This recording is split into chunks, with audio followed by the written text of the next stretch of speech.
Today we're going to reveal the 3 hidden tax secrets of real estate investing that the IRS doesn't want you to know about. Now, if you're ready to level up your wealth game, make some smart moves, and save some serious cash on taxes, then this video is for you. If you're new here, I'm Dr. Jeff Anzalone, a periodontist on a mission, not a tax expert. So a periodontist on a mission to get you out of the rat race. Do me a favor and download the free passive income guide with the link below the video.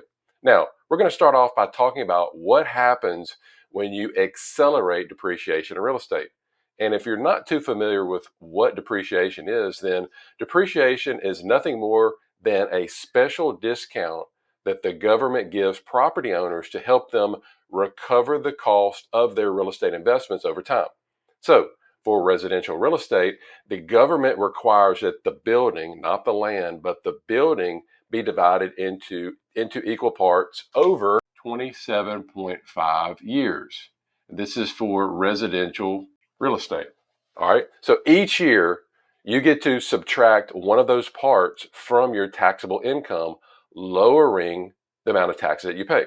Now, let's start off with an example to basically bring this home to you. All right. So let's say that you purchase a building. Could be apartment building, anything like that. Let's say you purchase real estate for $1 million. Now, we're going to say in this instance, the building is worth $800,000 and the land that it sits on is worth $200,000, just to make round numbers make it easy, okay? 800 for the building, 200 for the land. Now, to figure out how much you can subtract out from your taxes each year, you are going to divide the building's value, the $800,000, divided by, remember that 27.5 years that we talked about? So you divide the building's value by 27.5 years. I've already done all these calculations ahead of time, so to speed up this video, this is going to actually equal $29,091. All right, $800,000 divided by 27.5 equals $29,091. So by claiming this amount as a tax deduction, you lower your taxable income and pay less tax. Okay. Now let's get into something called cost segregation. So now that you understand the process of basic depreciation, straight line depreciation, cost segregation is a method that actually helps you speed up this depreciation and save even more on your taxes. So this strategy actually involves dividing the building, remember the building involved, dividing the building into different parts or buckets, which they should have been divided up into all along, each with its own depreciation schedule. Now, these parts or buckets are usually based on how long that they last. So you're going to have a 5, 7, and 15-year buckets, okay? Now, these parts or buckets are usually based on how long the different parts and pieces of your building is going to last, okay? Some of the things that are found in the 5-year bucket are carpets and drywall. So typically the IRS states that typically the carpets and the drywall and other things, they have about a 5-year life and then they wear out, okay? 7-year property can be things like furniture and flooring. And there's a whole lot of other things as well, but we're just going to keep this as simple and straightforward as possible. Also appliances, those all go into the 7-year bucket.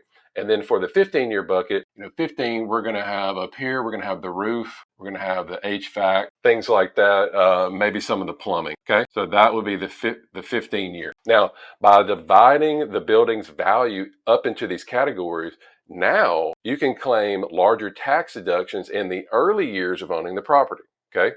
So, for instance, let's say you hire an engineering firm and the group that I work with to do this cost segregation study, I'll put the link below this video. So you hire somebody like that and they find that $200,000 of the building's value, $200,000 of this building's value comes from 5-year property, $150,000 comes from 7-year property, and of the 15-year property, you've got $50,000. All right. So that is 400 grand, right? $400,000, 200 plus 150 plus 50. All right. So if we take that, then we can take the $200,000 divided by 5 years. So now this is $40,000. Okay. So these are the yearly tax deductions for these different buckets. $40,000 for that. So if you take 150,000 divided by 7, that's going to be 21,429. And then if we take the 50,000 divided by 15, that is going to be $3,333.40 there. All right. So now, so that all of that was 400,000. Remember, the building was 800. Okay, we figured out half of that, or 400,000, could go into the 5, 7, or 15-year buckets. So now the remaining $400,000 of the building value would still be, so you have the remaining $400,000. It's still going to be divided over that 27 and a half years for the straight line depreciation. That's going to give you an annual deduction of $14,545 over 27 and a half years. So by using cost segregation, you increase your total yearly tax deduction from before it was $29,091, but now with the cost segregation, it is now yearly $79,307. That's a big difference. All right. Do even better to speed up the depreciation even more is, you guessed it, bonus depreciation. This lets you subtract the entire cost of the 5, 7, and 15-year property all at once in the first year you own the property, rather than spreading the cost out over their useful lives. Okay. So now, instead of all this, you have a 1-year bucket that everything can go in. All right. So in our example here, you get a one-time tax deduction. So now this $400,000 first year, which, think about it, can greatly lower your taxable income and save you money on taxes. Now, it's important to know that speeding up depreciation with cost segregation and bonus depreciation can lead to higher taxes later when those big deductions run out. So to keep saving on taxes, many real estate investors, they buy new properties and they use something called a 1031 exchange to avoid paying taxes on any profits that they make. Now, speaking of 1031 exchange, let's talk about how that would work. Let's see if we can have some room down here to do that. So we have a 1031 exchange. All right. So 1031 exchange lets you sell an investment property and buy a new one without paying taxes on the profit.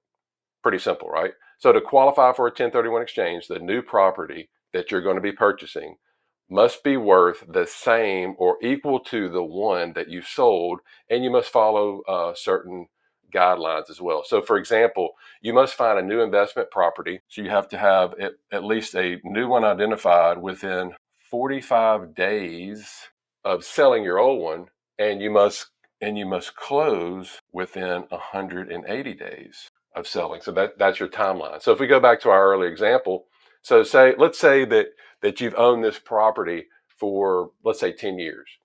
You've used cost segregation, you use a bonus depreciation, basically to speed up your tax deductions. Okay. Now, after using up most of these tax deductions, now you decide to sell the property. And 10 years later, instead of the property being worth $1 million, now you're able to sell it for $1.4 million. Now, if you sell it without the 1031 exchange, you're going to have to pay taxes on the difference. And the difference between 1.4 million and 1 million is what? $400,000. All right? Because that's the increase in value. So instead, you've educated yourself in videos like this, you work with a good accountant, and you choose to do a 1031 exchange. You find a new investment property. Let's say the new investment property within this 45 days you found, and it's worth, remember, it's got to be at least the same or more. So this new one is worth $1.5 million. All right. You found it within 45 days of selling the old one. And now, congratulations, you successfully closed the deal within 180 days. By doing this, you're able to avoid paying taxes on the $400,000. And now you get to keep using depreciation deductions on, guess what? You start all over with the $1.5 million property. All right. So to successfully do a 1031 exchange, you will need to work with a qualified intermediary group. Now, this group or person, they're actually the one that holds the money you make from selling your old property, and then they help you in the process of purchasing the new one. So it's really important that you don't touch your money from the sale or you use it for anything other than buying new property. If you do, then you're going to have to pay taxes on the amount you use, which is called the boot. All right.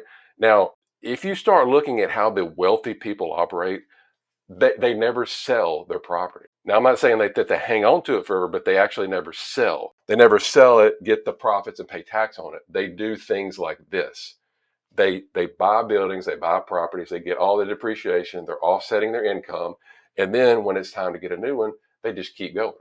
And you're thinking to yourself, well, I don't think I can do that. How can I do that? Well, you do this by educating yourself, and then you just start the process of doing it. Start small if you want to. Or if you want to keep working at your W-2, pay Uncle Sam a lot of taxes, and you have to keep working, you have to keep trading your time for money, that's fine. You can do that. If you don't want to do that, then you can use some of these strategies and other ones that we're talking about on these videos. So hopefully now you understand how strategies like cost segregation, bonus depreciation, and the 1031 exchange can help you speed up depreciation, defer taxes, and make the most out of your investment. By understanding and using these strategies, again, you're going to be able to save more on taxes. You can reinvest that money more effectively, and then you can continue to grow your wealth through real estate investing. But again, it's very important to talk to your tax and real estate professionals to make sure that you're using these strategies correctly and you're following all the rules and regulations. Now, if you want to continue to learn more about the 1031 exchange and how the rich avoid taxes in a lot more detail, check out this video over here.